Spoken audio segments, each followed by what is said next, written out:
The History of Ali Baba and of the 40 Robbers Killed by One Slave, by Arabian Nights Entertainment, Part 1. There once lived in a town of Persia 2 brothers, one named Cassim and the other Ali Baba. Their father divided a small inheritance equally between them. Cassim married a very rich wife and became a wealthy merchant. Ali Baba married a woman as poor as himself, and lived by cutting wood and bringing it upon 3 asses to the town to sell. One day, when Ali Baba was in the forest and had just cut wood enough to load his asses, he saw at a distance a great cloud of dust, which seemed to approach him. He observed it with attention, and distinguished soon after a body of horsemen who he suspected might be robbers. He determined to leave his asses to save himself.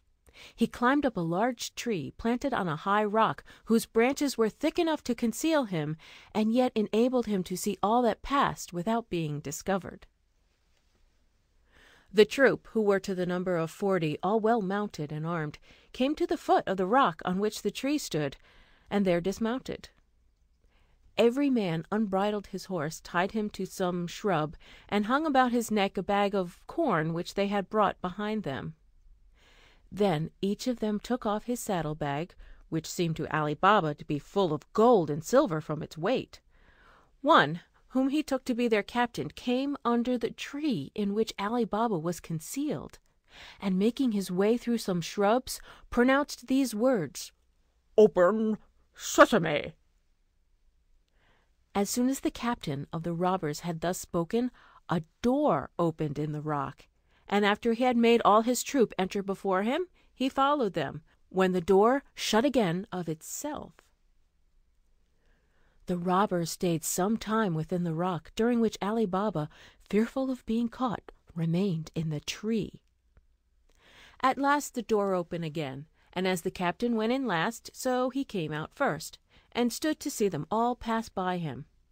When Ali Baba heard him make the door close by pronouncing these words, "Shut, Sesame!" every man at once went and bridled his horse, fastened his wallet, and mounted again. When the captain saw them all ready, he put himself at their head, and they returned the way they had come. Ali Baba followed them with his eyes for as far as he could see them, and afterwards stayed a considerable time before he descended. Remembering the words the captain of the robbers used to cause the door to open and shut, he had the curiosity to try if his pronouncing them would have the same effect. Accordingly he went among the shrubs, and perceiving the door concealed behind them, stood before it and said, "Open, Sesame!" The door instantly flew wide open. Ali Baba, who expected a dark, dismal cavern, was surprised to see a well-lighted and spacious chamber, which received light from an opening at the top of the rock, and in which were all sorts of provisions, rich bales of silk, stuff, brocade, and valuable carpeting, piled upon one another, gold and silver ingots in great heaps, and money in bags. The sight of all these riches made him suppose that this cave must have been occupied for ages by robbers who had succeeded one another. Ali Baba went boldly into the cave, and collected as much of the gold coin, which was in bags, as he thought his 3 asses could carry. When he had loaded them with the bags, he laid wood over them in such a manner that they could not be seen. When he had passed in and out as often as he wished, he stood before the door, and pronouncing the words, "Shut, Sesame!" the door closed of itself. He then made the best of his way to town. When Ali Baba got home, he drove his asses into a little yard, shut the gates very carefully, threw off the wood that covered the panniers, carried the bags into his house, and ranged them in order before his wife. He then emptied the bags, which raised such a great heap of gold as dazzled his wife's eyes, and then he told her the whole adventure from beginning to end, and above all recommended her to keep it a secret. The wife rejoiced greatly in their good fortune, and would count all the gold piece by piece. "Wife," replied Ali Baba. "You do not know what you undertake when you pretend to count the money. You will never have done. I will dig a hole and bury it. There is no time to be lost." "You are in the right, husband," replied she, "but let us know as nigh as possible how much we have. I will borrow a small measure and measure it, while you dig the hole." Away the wife ran to her brother-in-law Cassim, who lived just by, and addressing herself to his wife, desired her to lend her a measure for a little while. Her sister-in-law asked her whether she would have a great or small one. The other asked for a small one. She bade her stay a little, and she would readily fetch one. The sister-in-law did so, but as she knew Ali Baba's poverty, she was curious to know what sort of grain his wife wanted to measure, and artfully putting some suet at the bottom of the measure, brought it to her, with an excuse that she was sorry that she had made her stay so long, but that she could not find it sooner.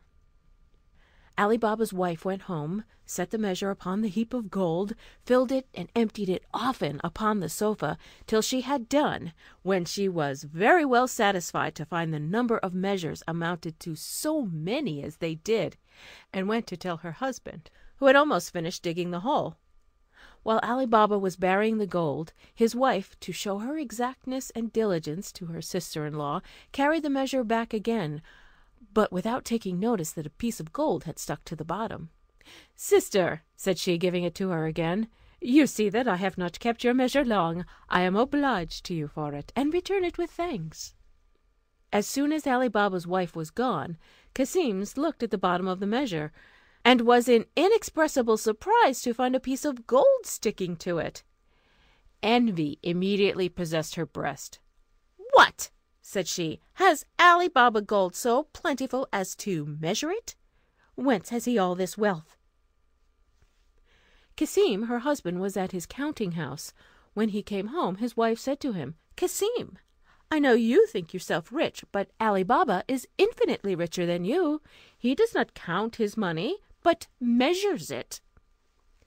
Cassim desired her to explain the riddle, which she did by telling him the stratagem she had used to make the discovery, and showed him the piece of money, which was so old that they could not tell in what prince's reign it was coined. Cassim, after he had married the rich widow, had never treated Ali Baba as a brother, but neglected him, and now, instead of being pleased, he conceived a base envy at his brother's prosperity.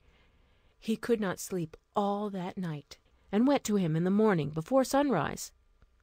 "Ali Baba," said he, "I am surprised at you. You pretend to be miserably poor, and yet you measure gold. My wife found this at the bottom of the measure you borrowed yesterday." By this discourse Ali Baba perceived that Cassim and his wife, through his own wife's folly, knew what they had so much reason to conceal. But what was done could not be undone. Therefore, without showing the least surprise or trouble, he confessed all, and offered his brother part of his treasure to keep the secret. "I expect as much," replied Cassim haughtily, "but I must know exactly where this treasure is, and how I may visit it myself when I choose. Otherwise, I will go and inform against you, and then you will not only get no more, but will lose all you have, and I shall have a share for my information." Ali Baba told him all he desired, even to the very words he was to use to gain admission into the cave. Cassim rose the next morning long before the sun, and set out for the forest with 10 mules, bearing great chests, which he designed to fill, and followed the road which Ali Baba had pointed out to him, and found out the place by the tree and other marks which his brother had given him. When he reached the entrance of the cavern, he pronounced the words, "Open, Sesame." The door immediately opened, and when he was in, closed upon him. In examining the cave, he was in great admiration to find much more riches than he had expected from Ali Baba's relation. He quickly laid as many bags of gold as he could carry at the door of the cavern, but his thoughts were so full of the great riches he should possess, that he could not think of the necessary word to make it open, but instead of sesame, said, "Open, barley," and was much amazed to find that the door remained fast shut. He named several sorts of grain, but still the door would not open. Cassim had never expected such an incident, and was so alarmed at the danger he was in, that the more he endeavoured to remember the word "Sesame," the more his memory was confounded, and he had as much forgotten it as if he had never heard it mentioned. He threw down the bags he had loaded himself with, and walked distractedly up and down the cave, without having the least regard to the riches